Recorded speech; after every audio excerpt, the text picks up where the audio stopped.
Gaze reading where the greats drop by. Trendy authors tell us all the who, what, and why. Anyone can listen, cause we're spoiler free. Gaze reading, from Pulitzer stars to book club picks, where the curious minds can get their fix. So you say you're not gay, well that's okay. There's something for everyone. Gaze reading. Hello and welcome to Gaze Reading. I'm your host, Jason Blitman, and I am so grateful that you are listening. Maybe you're listening on the day that this episode drops, which happens to be Election Day 2024. And on today's episode, I have the fantastic author Lester Fabian Brathwaite talking to us about his book, Rage. Couldn't think of a better book title for us to be talking about on Election Day.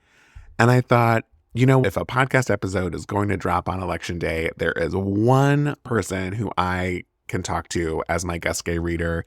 He was the only person I asked to come on the show today, and I'm so grateful he said yes.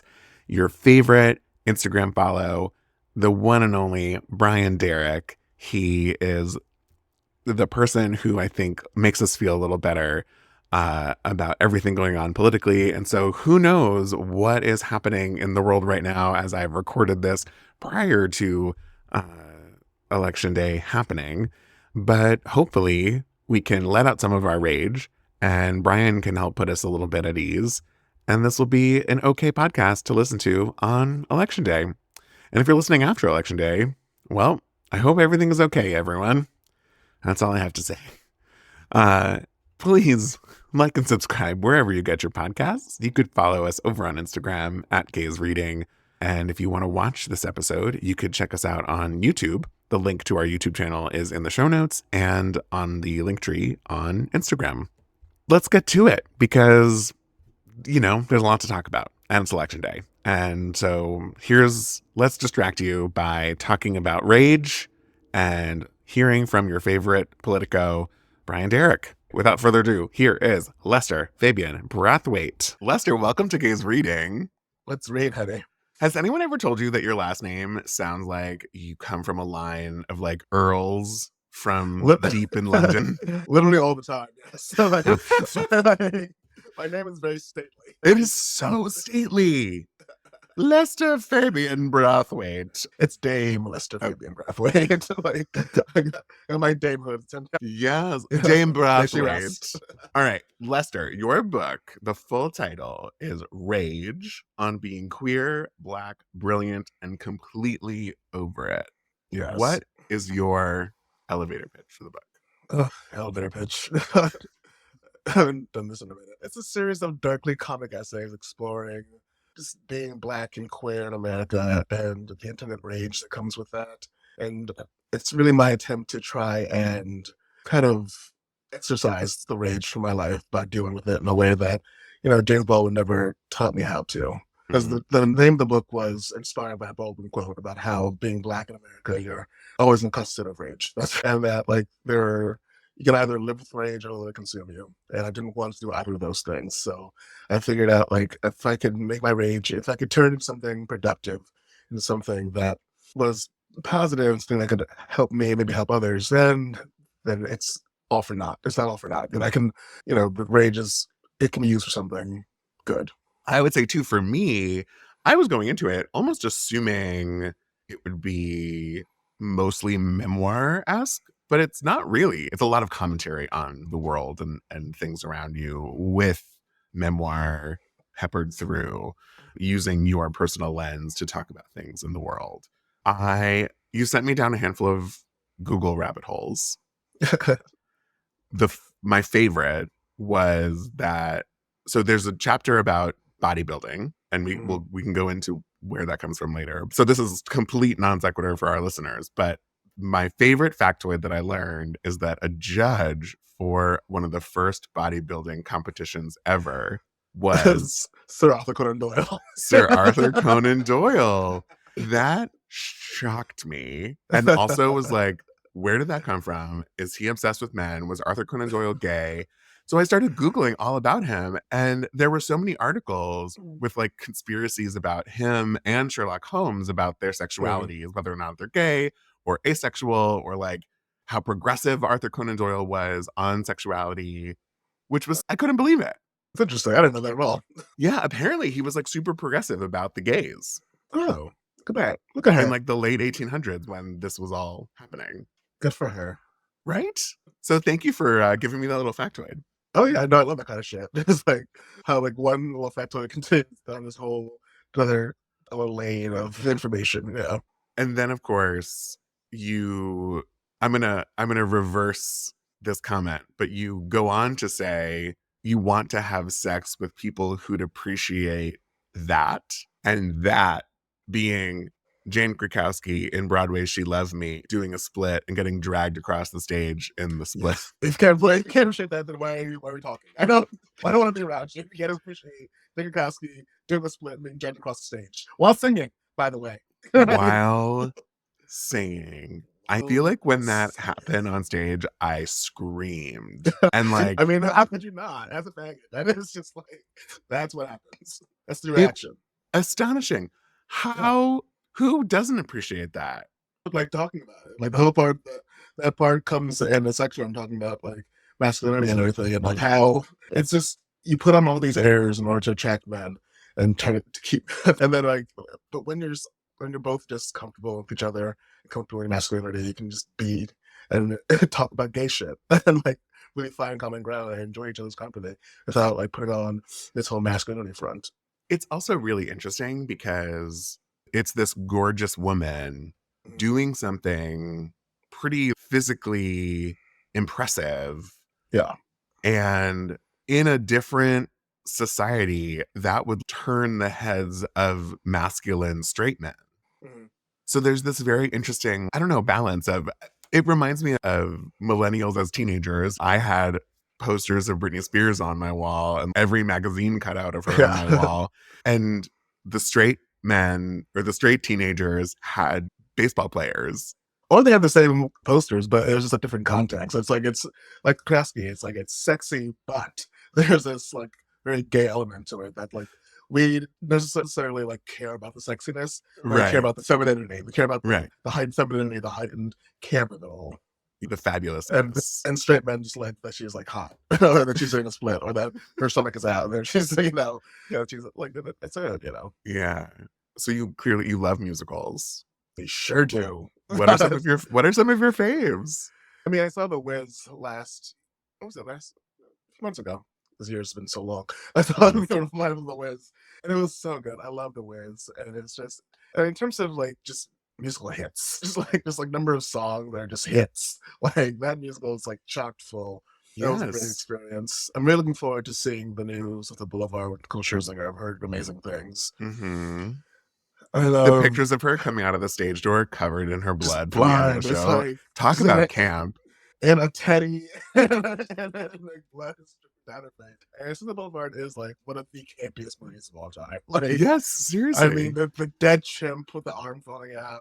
Like, yeah, like Buster Keaton, like going his family, he starts playing poker with her, and just like the high camp of it all, and just like translating it to theater, which is camp. Like theater, like is where camp comes from, and so like it's just like, and also a former Pussycat doll, like playing like, layers and layers of camp. I'm like, this is my life.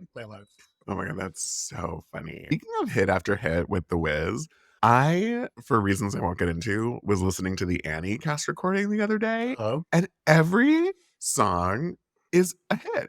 Song after song, you're just like, wait, maybe into Hard Knock Life, into Little Girls, into, they're all so Tomorrow, like, yes, man. This, I don't want to say it's underrated. Obviously, it's not, but I think people, it is. It kind of is though. Like people see it as cheesy, but it's actually a really solid musical. It's not Sondheim, but it's still a great musical. Sure. Anyway, but hit after hit, I was like, oh, there is not a song. I'm not skipping a single song here. Yeah. That's quality. That is quality. Hard to do also. Yes. Name a cast recording that you don't skip through. There are very few. Dreamgirls. Oh, come on. Yeah. That came very quickly. So were you ever a performer? No, not really. I've always like had like aspirations, but like I never had like the training, and also like I don't take rejection very well. So that was also something that like I knew that I was not built for that life. Not necessarily when I'm auditioning and being rejected and that kind of stuff. Like I don't want to do that. Yeah, that's fair. But writing is not dissimilar. I'm sure you've gotten plenty of rejection. No offense, but like that's First of all, how dare you? but statistically speaking, right? No, true. Like I rejected a lot from this book, and but also like it's a different kind of rejection. In terms, Mm, it's actually more personal, I think, than just going to an audition and like dancing and singing. Like no, it's just like me pouring out my heart in manuscript form or like in whatever form, and then being told it's not good enough. It's like okay, well, I guess I'll go back home and like yeah. go to sleep.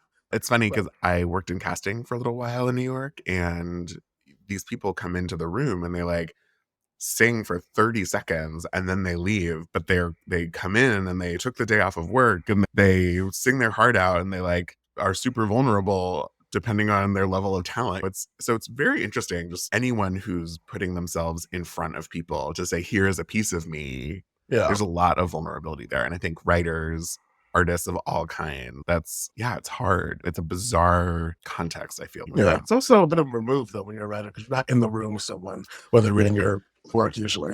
You don't Like have to see their a face former, while yeah. A former, you're like you're right there. You're like giving it to them. The writer, you're like you're setting it in, and you might hear back like a week or two later or something, or a month later, whatever the case may be.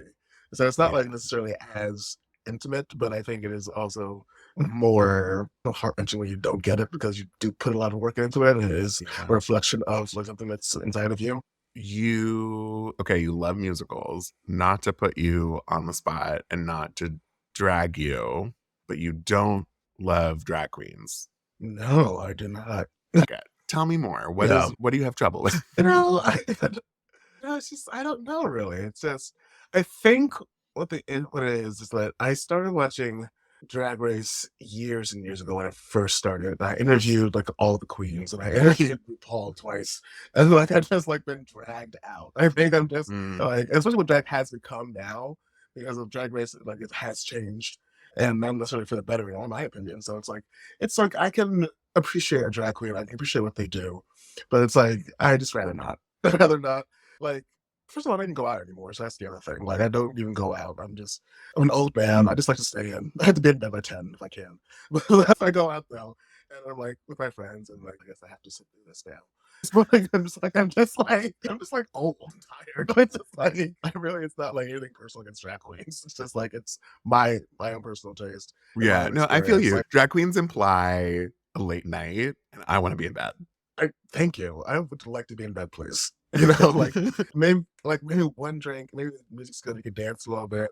But if you throw a drag show in there, it's like that's another 30 minutes, it's like it's another get the And dollar for the tips, I do think Drag Race has done a disservice to the local drag community very much so. because there are these expectations of drag queens now, and they're on the show, they perform in quotation marks for 5 minutes, Yeah. right? The rest of the TV show is the drama.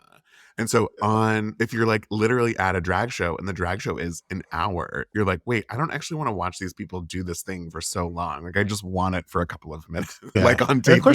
the question is like who are they performing for on TV? Like Mm, I feel like when Drag Race first came out, it was actually for the gays. It's like the Vaseline lens, it was very cheap.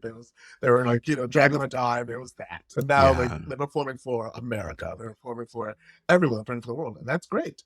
But like I also have like drag queens who don't fit that mold. And I think that's what Brooklyn actually is really good at. They have like these alternative drag scenes in Brooklyn that like you don't get in Manhattan. You get the queen. Like I actually was at a drag show. I went to a dive bar like a few weeks ago. That's my friend's 40th birthday. And then these two queens, they got kitten heels, just like, no padding. Just like having a good time. And that was fun. It's like this is like a fun drag because it's not too serious. It's not too much. It's just like these like they're just trying to get some cash and then entertain the faggots. There is a drag admirable. queen, 100%. There's a drag queen in Palm Springs who hosts literally everything like bingo, story time. It's, oh, you need someone to speak at an event, go call this one. And I don't want to call her a dinosaur, but she's an old drag queen. She was wearing like a muumuu, a wig, Yeah. lipstick, and glasses. Literally no other That's my makeup. favorite Jaguar. That's my favorite Jaguar. Nope. Me too. And all of a sudden, Lester, I was like, wait a minute. This is my third act. Like, I'm going to be that drag queen. That's for you. I'll do that for you. Right? Like, literally lipstick, no, not even blush. Why would you? Right? I was reading like there's like this like Mrs. Roper like festival like where like it's a thing where people dress as Mrs. Roper for things company, just moo-moos and like bright garish looks and like that is drag. That is just another form of drag. Totally. That is form of drag. It's that Phyllis Diller 70s like woman of a certain age who's like may not be the most beautiful, but you know she's got a quip, she's got jokes. She's got one liner, she's got comebacks at the ready. And I love that kind of drag. I was just going to say, that's the best part when it's like, you're not relying on how good your makeup skills are. You're not relying on the body, the fabulous outfit. It's about a personality. It's about a vibe. It's about a style. And those queens I'll always fuck with. Like, I love those queens that are just like, maybe the drag's not great, but the humor is. Yeah, absolutely. Yeah. My favorite queen is thank you for explaining all that to me. Your favorite queen is who? Dina Martina. Have you ever seen her? No. Oh my God, she's fucking brilliant. Like she does a show in P-Town, but she travels around sometimes, and it's just like this big red lips, like this choppy, awful short wig, like the dress is zipped up in the back. Back is still hairy, you know. Like, but she is the funniest person in the world. Like, yeah, I would go see her show at any time. If you ever see, she's probably thing, so if she ever like is there, go see her. Like she's the best. That's so funny. A couple of years ago, I used the term dinosaur earlier because I went to a drag show on New Year's Eve, and it was like the dinosaurs of drag. And it was Varla Jean Merman and Heklina, who recently passed away, and Sherry Vine, and this drag queen named Gypsy. And they were all like above the age of 60. And incredible drag. It was like such classic drag, and it was one of the best nights of my life. And it was so different. I could have watched them just talk all day long. Yeah. But it's very different than I think what we're so used to today. So I'm glad we talked about this because you I don't want to say blanketly said you don't like drag queen, but you sort of did. And then just drop it and leave it. Yes. That was a discussion for like another time. I was like, I need to unpack this. So. Right, exactly. Now is the time. Speaking of now is the time, you do something that is also very important for the children, for the gay children reading the book. And you like drop little nuggets of just like queer pop culture things from once upon a time that I hope they Google. Things like Rosalind Russell. You say that 22-year-olds don't know who Rosalind Russell is. They do not. I know, and that's devastating. It is. It really is. Do you remember your introduction to her? I mean, I used to watch when AMC was just like classic movies and it wasn't like Mad Men and stuff. It would just like show classic movies like during the day. I would just like sit in front and watch it like all day. Yeah. And so they would play Auntie Mame and His Girl Friday a lot. And like she was just her voice is the first thing I remember because it's so husky, you know, like B. Arthur. It's one of those voices that you just hear and you're like, oh, I know who that is immediately. So I recognized the voice. I recognized she was in His Girl Friday during like one of the greatest girl comments of all time, and Auntie May, which is just, it's a faggot to wet dream. That's what it is. It's like her in like drag costumes, like looks, and she's just this bigger than life personality, and she's taking this little obviously gay boy under her wing and like showing him what life is and how to live and how to be, you know, in giant capital letters, and that really spoke to me as a little gay boy who wanted to like be bigger than life, and to be this woman, be like this kind of like large life character who like shepherds like the younger kids to, you know, towards fabulousness. Like I'm an uncle now. I'm an uncle to like several like kids, so I feel like it's not my job to like be their Auntie May and then just like be that aunt that just swoops in, you know, making loud pronouncements, just sweeps out, you know, blowing gifts around, looking great. You know. Speaking of being an uncle and drag queens for that matter, I have a niece and she happens to also live in Florida, and I sent her a few months ago the book The Hips on the Drag Queen, and the book is a take on The Wheels on the Bus. And it's like the hips. So if you say to her, what do the shoulders of the drag queen go? She will say to you, shimmy, shimmy, shimmy. Shut up. This is what the conservatives are terrified about. She's 2.5. What do the children of the drag queen go? Shimmy, shimmy, shimmy. I'm like, Yes, yes, I'm mama. doing my job. You're doing the Lord's work. Yes, exactly. I SWERQ. yes, with the Q. Yes, ma'am. In high school, we watched the movie Picnic, and that was my introduction to Rosalind Russell. I was like, Yeah. this woman she gives a performance in this movie where you're like, it is just classic and so good. I Yeah. had to know who she was. And I was in high school at the time, so I didn't really know. So I then fell down a Rosalind Russell rabbit hole. And Yeah. And you talk about range, by the way. Like, talk about range. Like, yes, the women, one becomes Electra, Gypsy. Like, the woman was, like, yeah, doing it all and doing it well. yeah, seriously. Rosalind Russell is one of your nuggets. Another one is The Philadelphia Story. My favorite movie of all time, yes. It is so good, which I hadn't seen until I interviewed an author named Alyssa Sussman who wrote her own rom-com called Funny You Should Ask, and that was inspired by The Philadelphia Story. And in preparation of interviewing her, I watched the movie. I couldn't believe that a movie from like the 40s was making me laugh as much as it did. I was like, Yeah. I cannot believe this holds up. Like, That's the hallmark of great comedy. It's timeless. yes. Like, the funny movie of all time is still Duck Soup, 1933. That movie is, like, perfection. From start to Really? finish. It's hilarious. Like, The Marx Marx Brothers? Brothers, Three? yeah. Yeah. Okay. It's where the mirror Interesting. scene, the mirror gag, where, like, it's Groucho and Harpo, like, turn to be a mirror. That's, like, where that came from. I'll have to watch. Yeah. I love a classic movie that holds up. Yeah. Nothing like it. And Philadelphia Story is definitely, like, first of all, the cast. Yeah, Kate Hepburn, Cary Grant, Jimmy Stewart. You know, you got Ruth Hussey in a great supporting role, just being like that smart aleck, scene stealer. And it's also, it does what rom-coms do really well. And it's, like, both funny and very romantic, and, like, very swooningly romantic. Like that scene where they're dancing by the pool that night. It's like, that's so what Hollywood is. That's just like, Mhm. it's beautifully lit. It's like, she looks amazing. The dialogue is perfect. The chemistry is perfect. It's like, I recently watched on Netflix, No One Asked for This. It's around with Kristen Bell and Adam Brody. Oh, And, yeah. and that reminded me of, like, it was so good. It was 10 episodes, light and breezy, but it has the romance and it has the comedy, and it's a perfect mix of both, and the chemistry between them is so good. So, like, it's just like, when rom-coms are good, they're, like, really fucking good, and they don't get enough credit for, like, having that balance of being Yeah. my Best Friend's Wedding, amazing movie. Whatever should got an Oscar, but it's like, because it's a comedy, because the rom-com isn't taken seriously as film. And you go on to say, too, that all rom-coms are about defying reality. And I was like, oh, that might be why they don't get more credit, because there is this sort of fantasticalness to a rom-com. Veneer of, like, where it's just like, it's not quite real, and there's, like, it's a little formulaic, but also it's like, maybe the problem is that it's just about, like, the healing powers of love, and that's just cheesy, and people don't believe in that. Maybe that's what it is, but I don't know. Everyone wants to be in love. Everyone loves being in love. So when I think about some of my favorites, when I think like classic Hollywood and rom-com, Singing in the Rain is one of the first ones that come to mind. And it's sweeping, and to your point, it's like lit beautifully, and there are these great musical numbers, and there's real heart, and it's also quirky, but it at the end of the day is like about something. And anyway, I love a rom-com. What's your favorite one?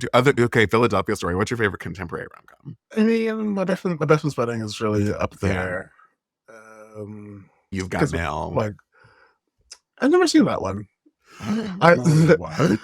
I've seen Well, this has been fun. Based on. Oh, okay. I've actually never seen Shop Around the Corner, and I want to so badly.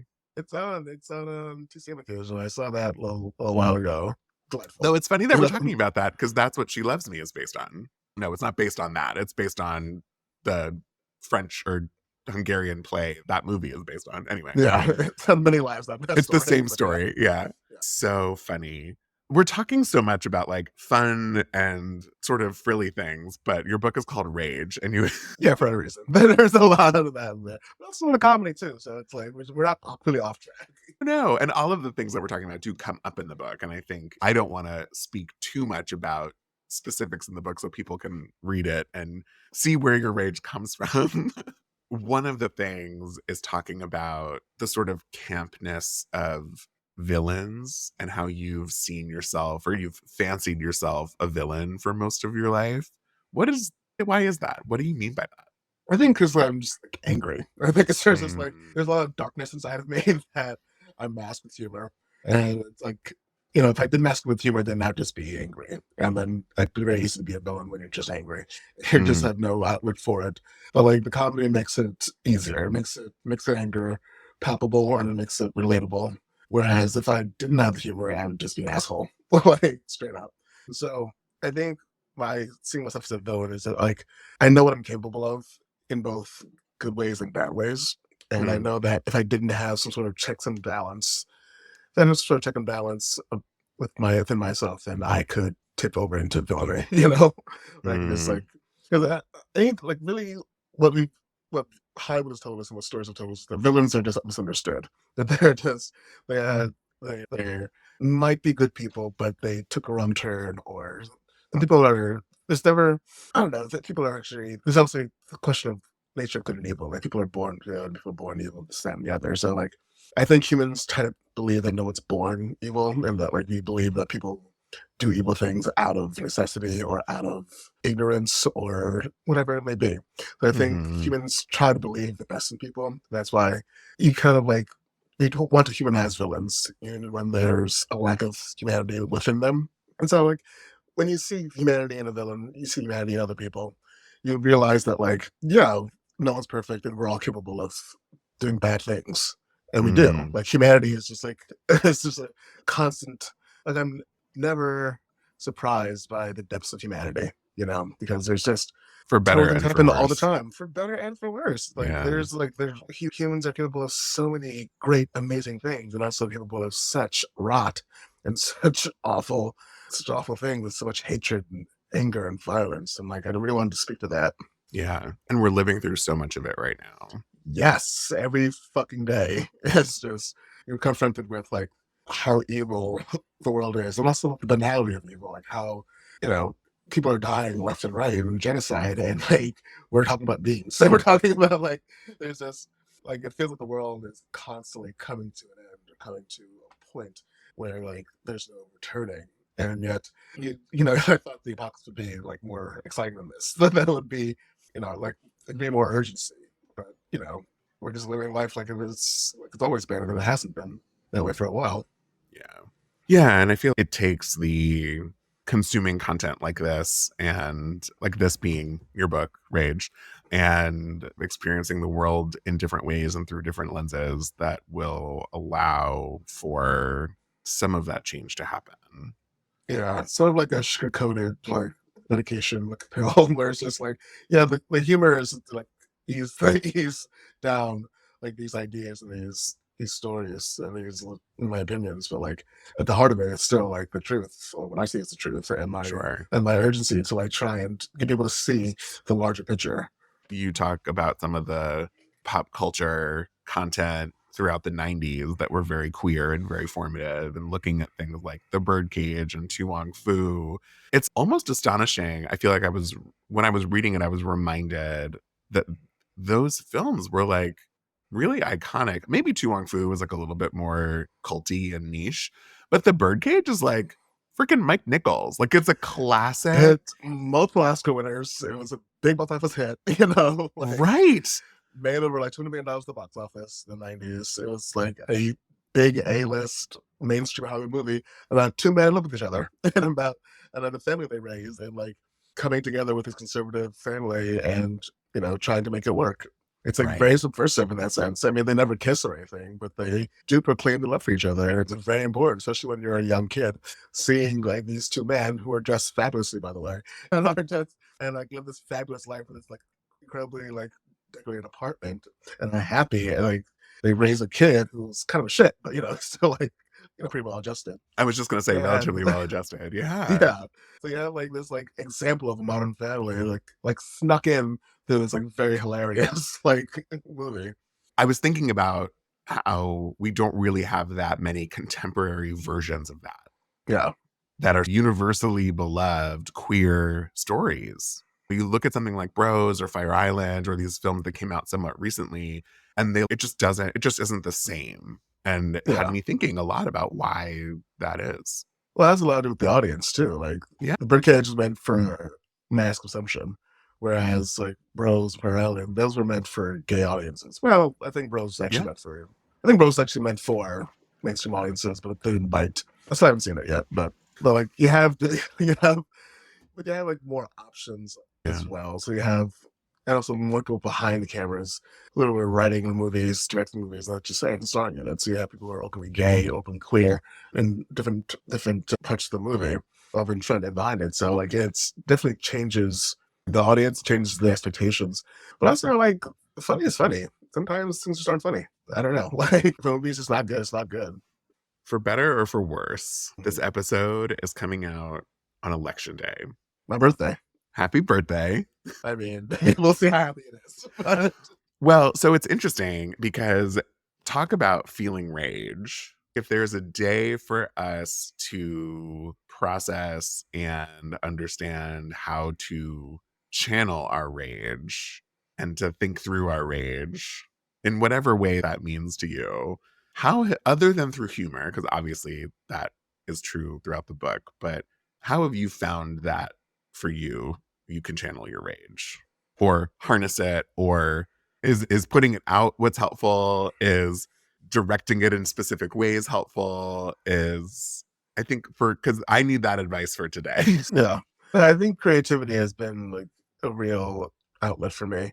And I think, like you say, putting it out there, like this book represents like years of work and years of thought and, also represents a shift in my career and a shift in my perspectives. And like a lot of my rage came from feeling as if I was like screaming into the void, as if like what I was saying, what I was writing didn't matter, that my talent didn't matter, that like that I was just, talented, but who cares?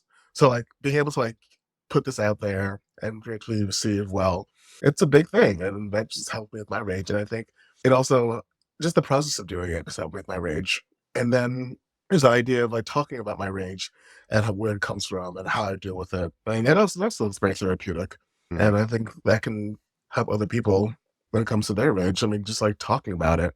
I just started therapy again. It's great. I had this morning, like, Yes. like therapy is Very a pro great way to therapy deal with here. rage. Yeah. Yes. Yeah. So that's like a great way of dealing with it. Just like not letting it consume you, not letting it, not letting it fester. I think to find whatever makes you happy and channel your rage into that. Like for me, it's like writing or it's bodybuilding. It was two things that I really enjoy, and it allows me to like channel my rage into productive ways. But if it's art, if it's just like, if it's reading, if it's writing, if it's whatever the hell you're into, like just like find something. If it's organizing, if it's activism, like there's just so many things you can do. And also the thing is like to find other people who share those interests. Rage is something you feel, and it's something that's very personal. But like if you can find a community and have like, you can share a common purpose, like that can be very positive. It can also be very negative. So that's also like, a lot of times people like are very angry and find other angry people and they're angry together, and they so it's January 6th happening where you have some sort of like, Nazis walking around in broad daylight. So there's that. But like it doesn't necessarily have to be that. It doesn't necessarily have to be negative. It doesn't have to be violent. You can find like peace through rage, I think. And that's just like being able to use that rage for the good, whether it's like cleaning up your community, or it's like supporting a fucking candidate, or it's like whatever you feel that needs to be done with the world. There's so much to be done, and it's impossible to do it all. But if you can focus on one thing that makes you happy, one thing that feels tangible, and find other people who are interested in that, and I think that's a great way to like really start dealing with rage. Even though the book is called Rage, we like can't end on rage. That's such a negative It's on the thing. nose. It's on the nose. What's bringing you joy? What are you looking forward to? I'm looking forward to like writing the next book. I want to do fiction. I want to do a novel. I'm very excited about that and getting started on that and just doing more writing. Just, like I said, this book represents a shift for me in a lot of different ways. I'm very happy about life right now. There's a lot to be unhappy about. Like, I'm happy for what I can accomplish and what I can do. I do have control over. I'm very excited about those things. Amen. Love. In the meantime, go watch Jane Krakowski on repeat. doing her Ugh. split drag. Or on the last season of Doom, where she's doing trapeze work that she learned for that episode. Where's the Emmy? No one has no Emmys. Come on. What can't she do? She made her Broadway debut Win an Emmy. on roller skates. Yeah. Cannot handle it. This episode is dedicated to Jane Krakowski and her Yes, as are most non. things in my I'm- life. I know. And to Arthur Conan Doyle, the best bodybuilder judge out there. Dame Arthur Conan Doyle. Sitting next to Dame Lester Fabian Brathwaite. There we go. Full circle. Oh my God. Lester, thank you so much for being here. Thanks for having me. It's fun. Happy birthday. Send the rage all the places. Yeah. All right, thanks. I am so excited to have our guest gay reader today. When I knew there was an episode coming out on Election Day, I was like, there's only one possible gay reader that we can have on the show. And I'm so grateful he said yes. You might know him as a political strategist, as an activist, as your favorite Instagram follow. He's the one who makes us feel comfortable and makes us feel optimistic, even when the world around us is gloomy. Maybe it's his red hair, the one and only Brian Derrick. Welcome to Gays Reading. Thank you for having me on. I love to read, so I'm happy to be here. Do you really? I do, yeah. Big reader. I'm so excited. Even if you tell me what you're reading is your CVS receipt, that's still reading. a thing. Absolutely. Yeah. It's being literate is an important skill to have. Listen.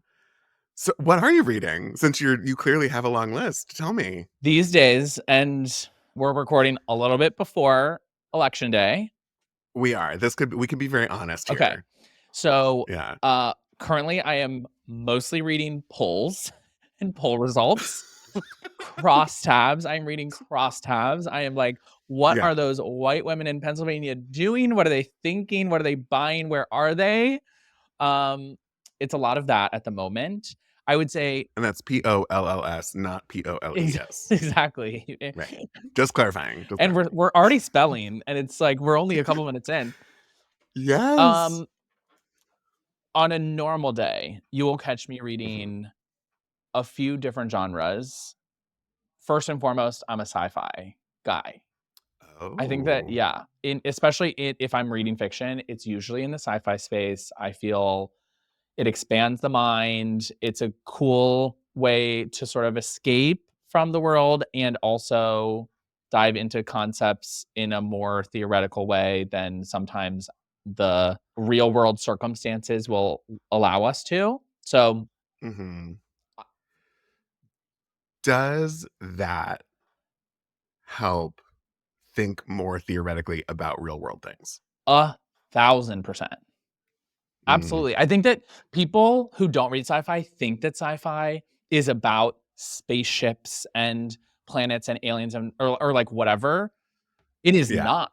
The whole point of sci-fi is to like take you out of a world that you have preconceived notions about, right? Like in our time, or like a world that plays by our rules, basically, and explore very familiar concepts of friendship or love, humanity, courage. Like it's exploring very familiar things in a setting that allows you to think about things differently.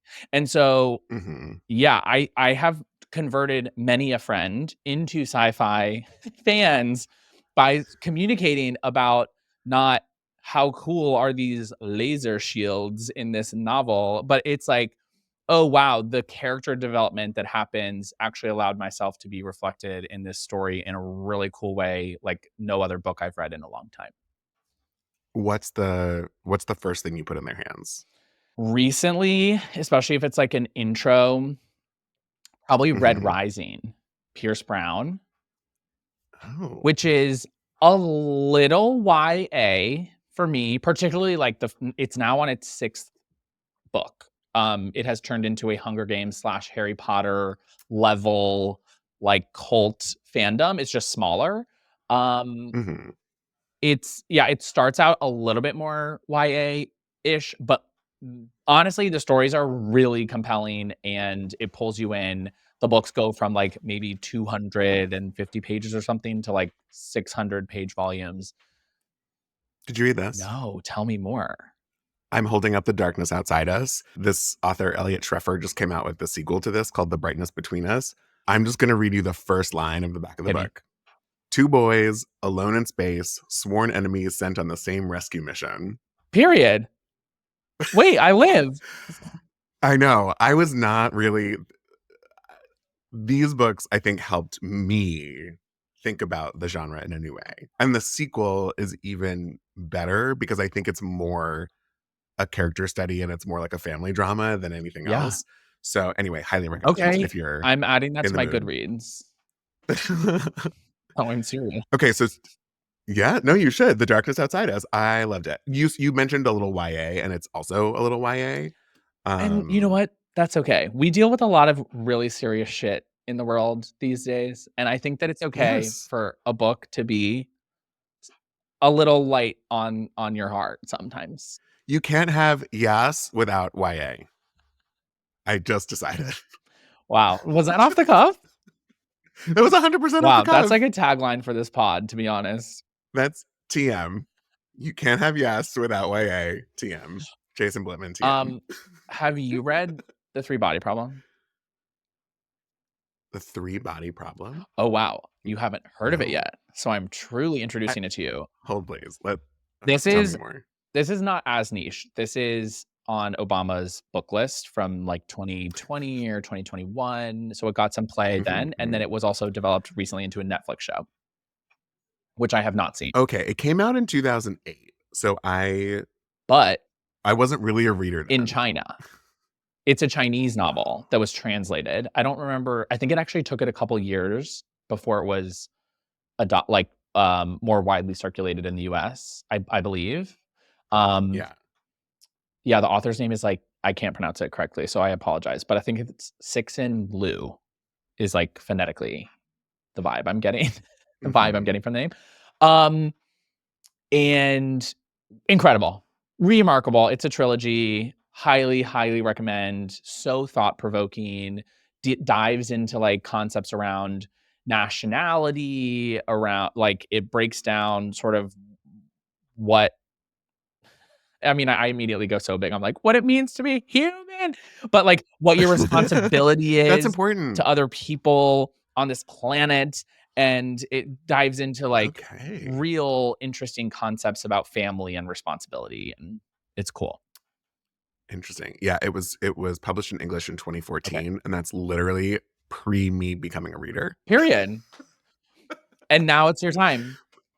And now I know. Now it's my time. Also, please tell me you've read Sea of Tranquility by Emily St. John Mandel. I have. That's all you have to say about it. Wait, I loved it. I'm looking up That's okay. I almost just said album art. The cover.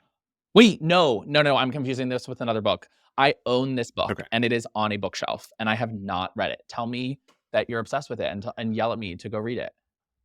I'm obsessed with it. Similarly, it is sci-fi, cli-fi, very future, super not my genre at all.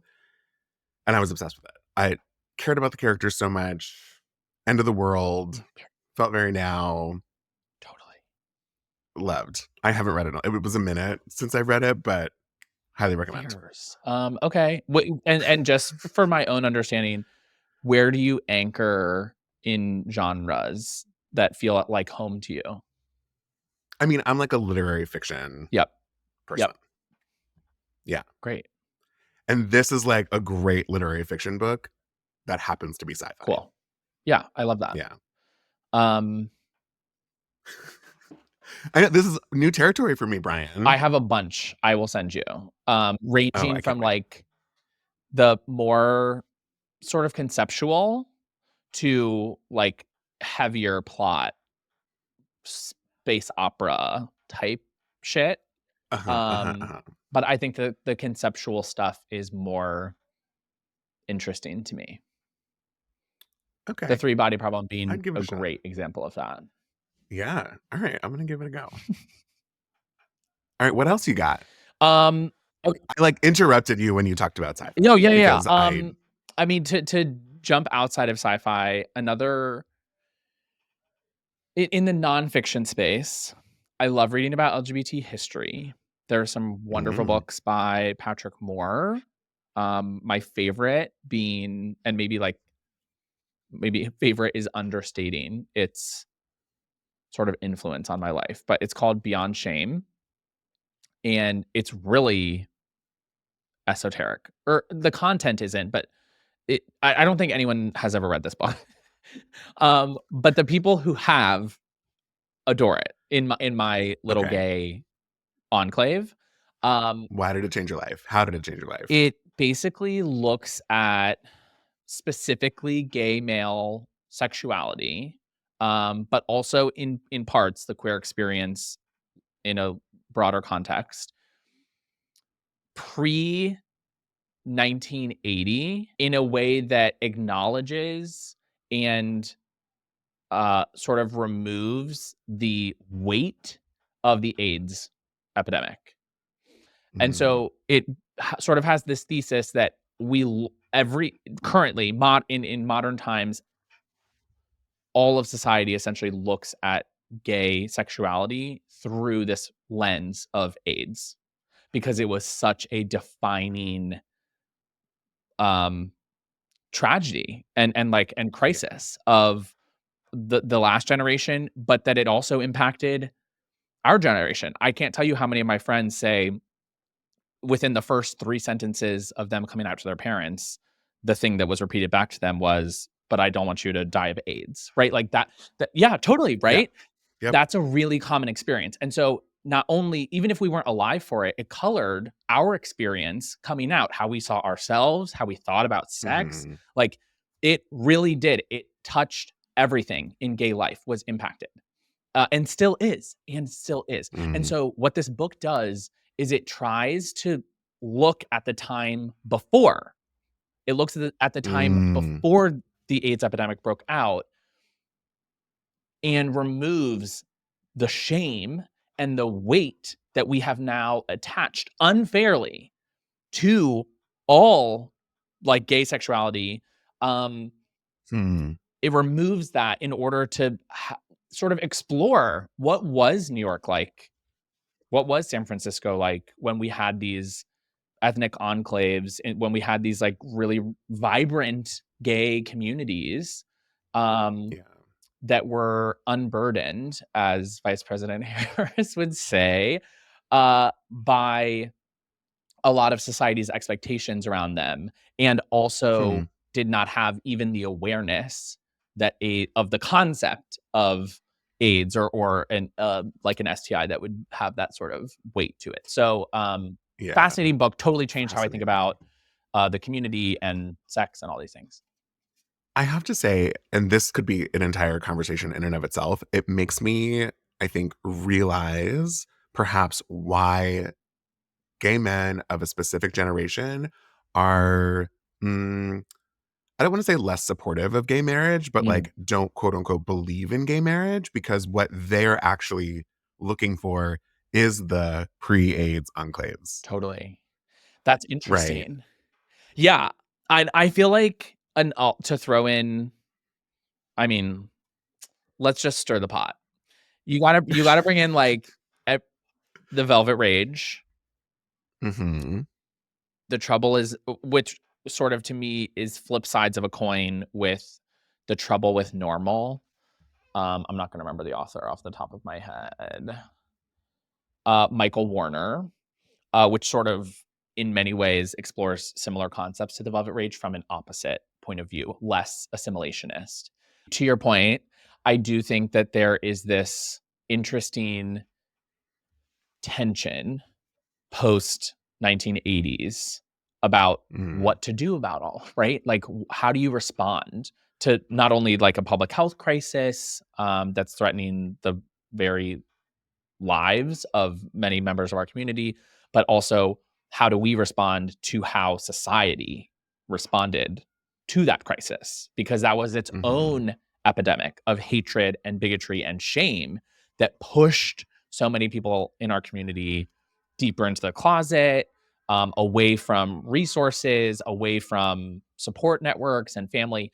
And so there have always sort of been two different, at least two, many, but two broad umbrellas of two schools of thought about how to address that. So I think you're right to point that out. Mm. The only thing I love more than a good pun is a great transition. And how do we respond to society's response, I think is a great segue for us to talk about the capital E election. And like, as you said earlier, and we're talking about books, so I don't need to take the other part of your life and bring it in. However, because this is quote unquote election day, wink, wink. Um, you said earlier, we're recording this a few weeks before election day. This is the one time I will be very honest about when we're recording, because I listened to some of your content from earlier this year, and you were talking about things that are completely moot because we had different candidates. 100%. So God only knows what's going to happen in the next, 6 days or whatever. But in terms of like how we respond to society's response today, election day, uh, everyone's going to be on the edge of their seat. Everyone's going to, feel like they're going to throw up in every direction. Yep. How do you cope with that feeling? But then how do we come tomorrow, regardless of the outcome? Yep. How do we move forward? Well, the number one, No pressure. the best way to address anxiety is through action. And that's not a platitude. It's a fact.